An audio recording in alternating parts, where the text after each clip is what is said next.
से आना हुआ।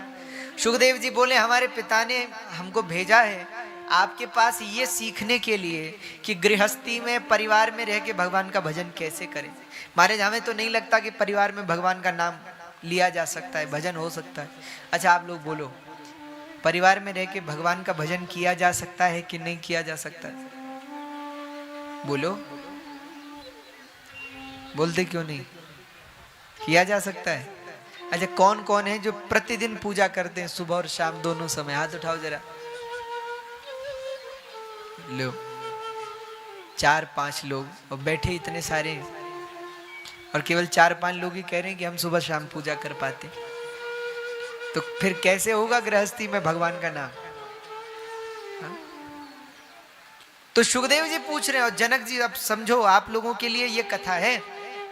हाँ आप लोग समझो कि कैसे करें। ये सुखदेव जी का प्रश्न नहीं है, ये आप सबका प्रश्न है। क्योंकि हम अगर आप लोगों से कहें कि खूब भगवान का नाम लो, एक जगह हमने कहा कथा में कि खूब भगवान का नाम लेना चाहिए, तो एक बेचारी माता जी थी गांव की सीधी सारी, वो हमारे पास आई शाम को और बोले महाराज अगर हम भगवान का नाम लेंगे तो रोटी कौन बनाएगा, गाय के लिए घास कौन लाएगा, घर परिवार कौन संभालेगा। तो सुनो, अब ये प्रश्न आप सबके लिए, आप सबको इसका उत्तर समझना है। तो जनक जी से जब सुखदेव जी ने पूछा तो जनक जी ने कहा, सुखदेव जी अरे मैं गृहस्थी में रहता हूं, लोगों से एक परिवार नहीं संभलता, मैं पूरा राज्य भी संभालता हूं, कई पत्नियां हैं उनको भी संभालता हूं, दास दासियां हैं उनको भी संभालता हूं, प्रजा का भी पालन करता हूं, राजकाज भी देखता हूं, और उसके साथ भजन करता हूं, भगवान का नाम लेता हूं। महाराज आप कैसे कर लेते हैं ये सब? जनक जी ने कहा भैया यदि मैं राजकाज का काम कर रहा हूं तो मन में भगवान का नाम चल रहा है, मन में चला हे राम श्री राम जय जय राम, श्री राम जय जय राम, श्री कृष्ण गोविंद हरे मुरारे, हे नाथ नारायण वासुदेवा, अंदर चल रहा है। अच्छा ये सरल है कि नहीं है? अच्छा हम ये थोड़े कह रहे हैं कि आप रोटी बनाना छोड़ दो, घर परिवार संभालना छोड़ दो, पर ये तो कर सकते हो कि रोटी बनाते बनाते भगवान के भजन तो गा सकते हो। अरे काम करते चलो, नाम जपते चलो, कृष्ण गोविंद गोविंद गाते चलो, देखना इंद्रियों के न घोड़े भगे, उनमें हरदम ये संयम के कोड़े पड़े, कृष्ण गोविंद गोविंद गाते चलो, मन को विषयों से हरदम हटाते चलो। करना क्या है? आपने पहले की कई माताओं को देखा होगा, वो घर में झाड़ू लगा रही हैं और साथ में भजन गा रही हैं। हमने तो देखा है गांव में कई माताओं को कि वो झाड़ू लगा रही हैं या घास काट रही हैं और साथ में भगवान का भजन गा रही हैं, कभी राम बन के कभी श्याम बन के, सब गा रही हैं। देखो कर सकते हो कि नहीं? ये तो कर सकते हो। एक बात और सुनो, कोई महात्मा यदि जंगल में 100 माला जपे और कोई गृहस्थ अपने घर में 1 जपे तो दोनों बराबर है। क्यों? क्योंकि जो जंगल में है उसको तो केवल भजन ही करना है, पर जो गृहस्थी है उसको परिवार भी संभालना है। इसलिए क्या करो, अरे अलग से भजन करने का समय ना लगे, चिंता मत करो, अपने काम को ही भजन बना लो, अपने काम को ही पूजा बना लो। अरे इस कलिकाल में ही भगवान के एक भक्त हुए, बहुत ध्यान से सुनिएगा, उनका नाम था कुंभन दास। क्या नाम था? हाँ उनका नाम था कुंभन दास। भगवान के बड़े भक्त थे श्रीनाथ जी के। और जानते वो क्या करते थे? खेत में हल लगाते, और जब खेत में हल लगाते हैं तो हल लगाते हुए भजन गाते, श्री कृष्ण हे कृष्ण हे कृष्ण हे श्रीनाथ। जब हल लगाते हैं तो हल लगाते हुए एक बड़ा प्रसिद्ध भजन है श्रीनाथ जी का, वो गाते हैं, वो कहते हैं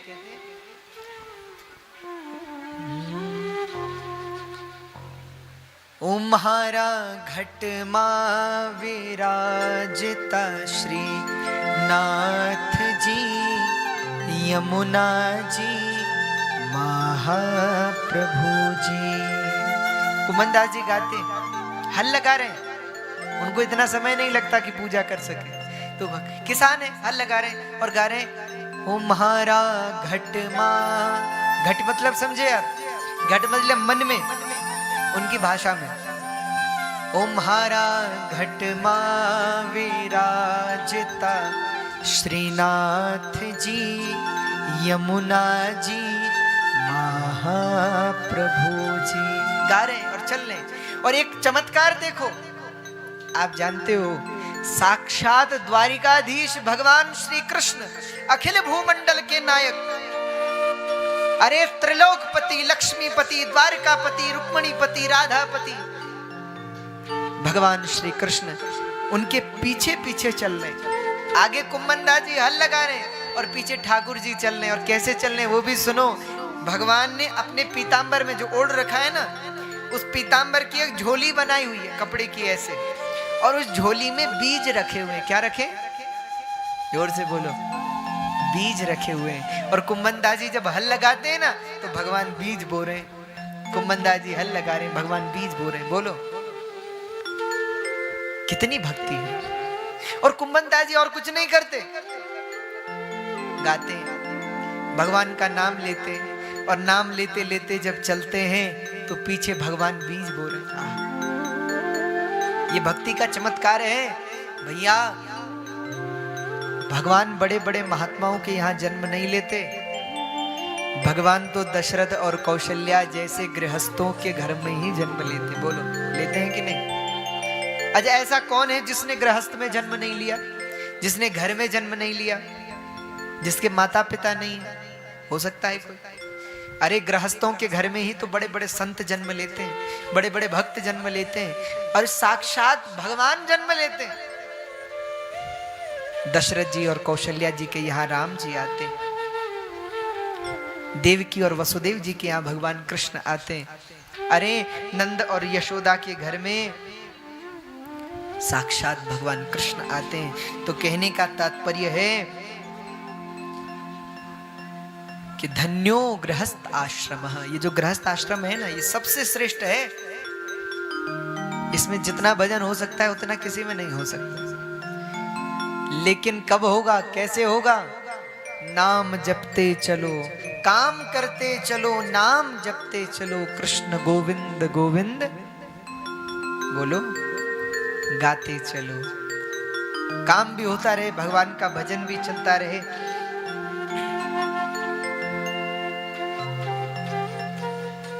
और ये जो मनुष्य शरीर मिला है ना, भगवान के भजन के लिए मिला है, व्यर्थ गवाने के लिए नहीं मिला, बेकार करने को नहीं मिला।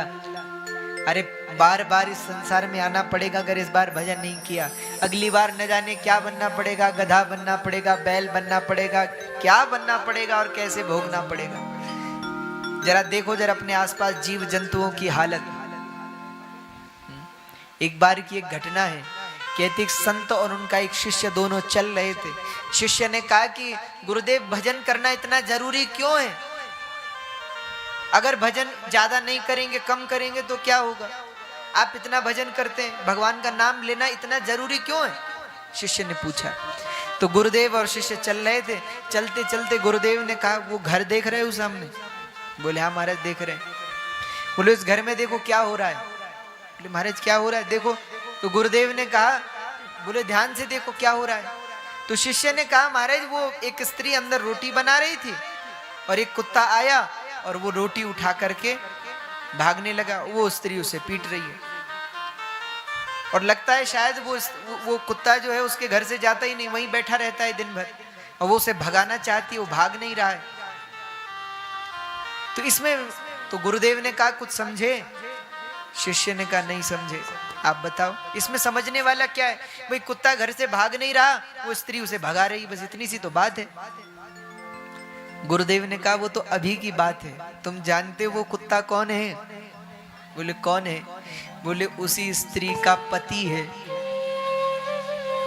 सुनो, उसी स्त्री का पति है जिसकी मृत्यु कई वर्ष पूर्व हुई, लेकिन मरते समय घर की ही याद बनी रही, इसलिए वहीं जन्म लिया कुत्ते के रूप में। अब कुत्ते को तो पता है कि ये जो स्त्री हमें पीट रही है हमारी पत्नी है और ये घर हमारा है, इसलिए वो उस घर से नहीं जा रहा, और उस स्त्री को पता नहीं इसलिए उसे लाठी मार रही है। इसलिए अगर नहीं चाहते कि ऐसा हो तो भैया भगवान का भजन कर लो, इसीलिए जरूरी है। इसलिए हमारे संतों ने कहा, इसीलिए भगवान के भक्तों ने कहा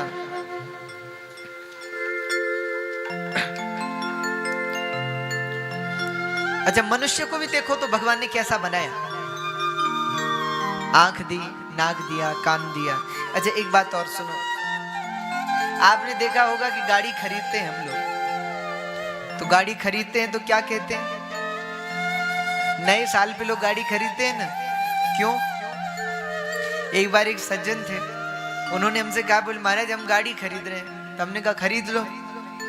तो बोले अभी नहीं खरीदेंगे, जब नया साल आएगा उस दिन खरीदेंगे। तो हमने कहा कि अभी तो 1 महीना है, खरीद लो। बोले नहीं नहीं महाराज उसी दिन खरीदेंगे। तो हमने कहा उस दिन में ऐसा क्या है? बोले महाराज नए साल में नया मॉडल आएगा गाड़ी का। हमने कहा नया मॉडल का मतलब? बोले महाराज गाड़ी हर साल नया मॉडल निकालती है, गाड़ी का अलग प्रकार निकालती है। हमने कहा अलग प्रकार क्यों निकालती है? बोले जो इस साल गाड़ियों में कमियां रही, अगली बार कंपनी उसे सुधारती है और गाड़ी वही होती है पर पिछली कमियों को सुधार कर देती है, इसलिए नया मॉडल लेंगे। तो हमने सोचा जरा विचार करो, तो इसका मतलब गाड़ियों में हर साल कोई ना कोई कमी रहती है, तभी तो अगले साल उसको ठीक करते हैं कि नहीं? पर सोचो जरा, भगवान ने मनुष्य का शरीर बनाया पर लेकिन इसमें कोई कमी है? कोई कमी नहीं। अगर कमी होती तो अब बोलो, ऐसा थोड़ी था कि पहले आंख यहाँ होती थी और अब यहाँ है। भैया जैसा पहले था वैसे ही आज तक चल रहा है, इसका मतलब मनुष्य के शरीर में कोई कमी है ही नहीं, पूर्ण है। तो कैसा सुंदर बनाया भगवान ने मनुष्य को, देखने के लिए आंखें, बोलने के लिए वाणी, सुनने के लिए कान, सोचने के लिए बुद्धि, चिंतन करने के लिए मन, चलने के लिए पैर, काम करने के लिए हाथ। कितना व्यवस्थित बनाया। हाँ? धन्य है ब्रह्मा जी, क्या खेल, क्या सुंदर मनुष्य बनाए। इसलिए संत लोग कहते हैं, तूने अजब रचा भगवान, खिलौना माटी का।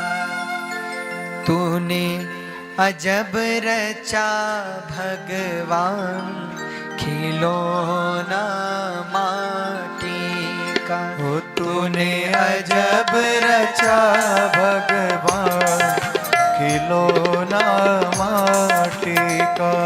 तूने अजब रचा भगवान, खिलौना माटी का। तूने अजब रचा भगवान, खिलौना माटी का।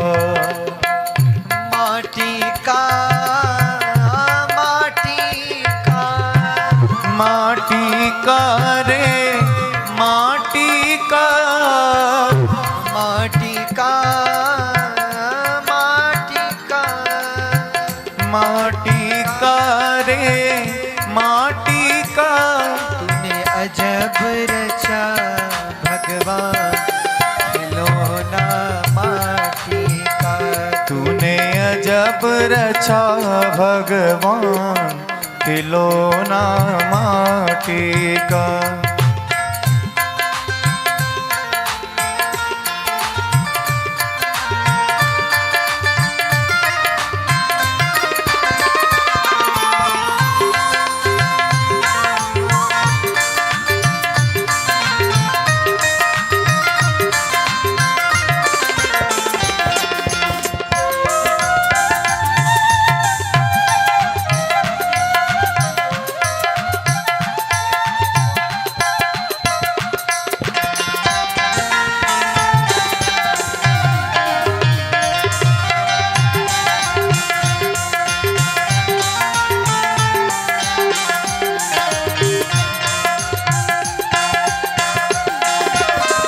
कान दिए हरि भजन सुनन को।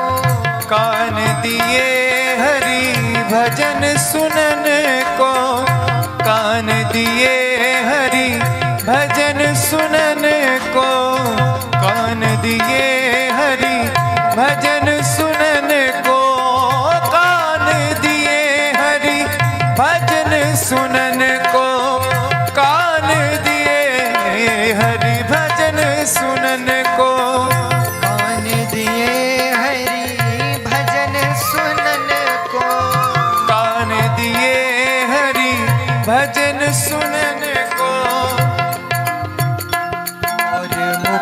से कर गुणगान खिलौना माटी का, और मुख से कर गुणगान खिलौना माटी का, और मुख से कर गुणगान खिलौना माटी का, और मुख से कर गुणगान खिलौना माटी का।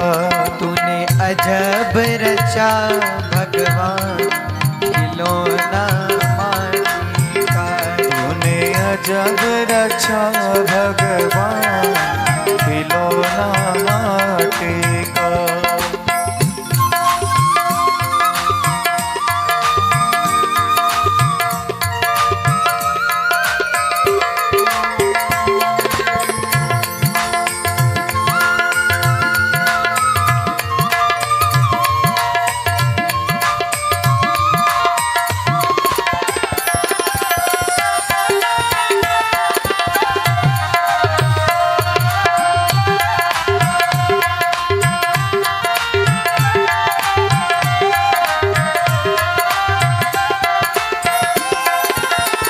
जी मांगा हरि भजन करन को, मांगा हरि भजन करन को, मन मांगा हरि भजन करन को, मन मांगा हरि भजन करन को, मन मांगा हरि भजन करन को, मन मांगा हरि भजन करन को।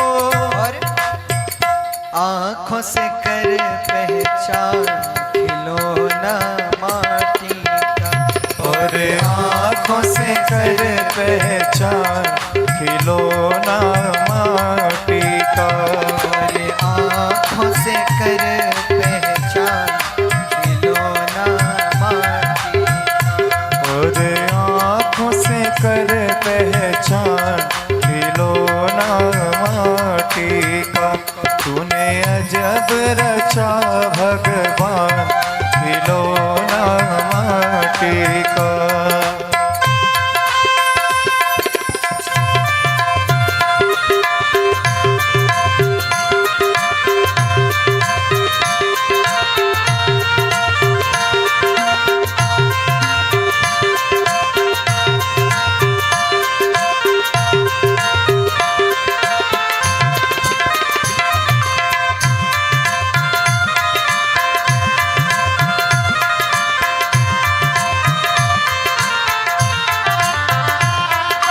अजब रचा भगवान खिलौना माटी का, तूने अजब रचा भगवान खिलौना माटी का। तूने अजब रचा भगवान खिलौना माटी का, तूने अजब रचा भगवान खिलौना माटी का। बोल राज राजेश्वरी मैया मैया की जय। तो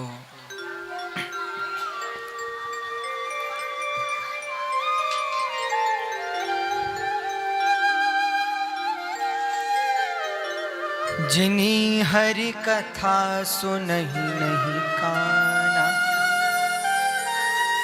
जिनी हरि कथा सुनहि नहीं काना,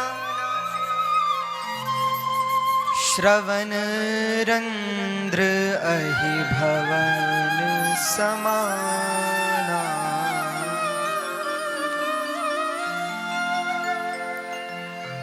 जिनि हरि कथा सुनहि नहीं काना, श्रवण रंध्र अहि भवन समाना। लोचन मोर नयन ही संत दरस नहीं देखा, नयन ही संत दरस नहीं देखा, लोचन मोर पंख करी लेखा। जिनि हरि कथा सुनहि नहीं काना, श्रवण रंध्र अहि भवन समान। जिसने इस मनुष्य जीवन को पाकर भगवान का चरित्र नहीं सुना, जिसने इन आंखों को पाकर भगवान को नहीं देखा, भगवान के भक्तों को संतों को नहीं देखा, उसके नेत्र बेकार हो गए। इसलिए हमारे यहां शास्त्र कह रहे हैं, बोले दाने न पाणिर न तु कंकड़े न। मनुष्य जीवन की शोभा किससे? अरे हाथों की शोभा कुछ सुंदर सा कड़ा पहन लेने में नहीं है, बल्कि इन हाथों से लोगों की सेवा करने में।